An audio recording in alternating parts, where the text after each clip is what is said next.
if we were going to have a successful theory of consciousness, it was going to have to be counterintuitive. Hard to believe at first because our intuitions tell us so strongly facts about our minds that just aren't facts, they aren't true. And I think the most potent and seductive is the idea that inside our heads, somewhere, there is a sort of show going on. Colors and shapes and sounds and itches and tingles are happening in a special, private, subjective arena.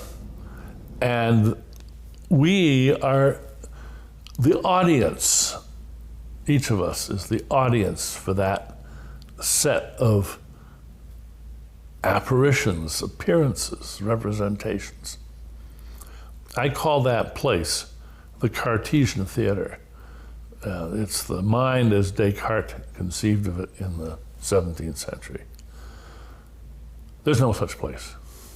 It seems to stand to reason. There has to be. Look, I can close my eyes and there I am. I'm in that place. Well, you think you are. That's what you think's going on. Here's what's really going on, blah, blah, blah. No, there's more. There's more. You're leaving something important out. And it's this hunch that there's something more beyond the spike trains and the coordinating activity of the nervous system. There's got to be this extra wonderful layer that makes life worth living. That intuition is almost universal and very potent and simply wrong.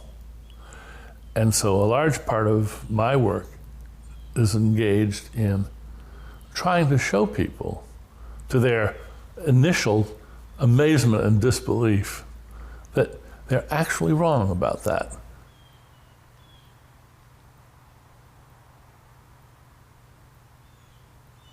I think the reason that people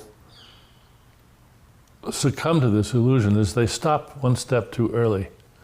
They think about consciousness and they imagine, events in the brain leading up, and then ta-da, there's consciousness happening in their head. They say, wow, isn't that amazing, isn't that amazing? And they stop the process right there. And they don't ask the next question, what I call the hard question. And then what happens? Well, and then what happens?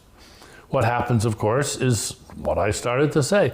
They respond. They think, wow, wow, and then they start cataloging whatever it is that's in consciousness, and I've got this thought, that feeling, and a little itch in my toe, and they think about it, maybe they talk about it, and it lays down traces in memory. Well, they should start taking seriously all the stuff that happens next, or that can happen next, that can follow from their being conscious of X or Y or Z.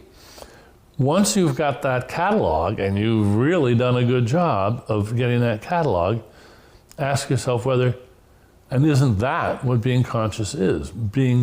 Responding in all these ways.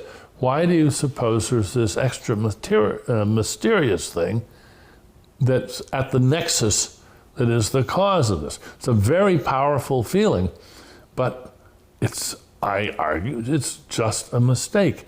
The cause of all your reactions, your emotional reactions, your memories, are just more spike train combinations in your nervous system that you're adding one cause too many by putting in the quale, the internal, subjective, mysterious whatchamacallit, isn't actually doing any work.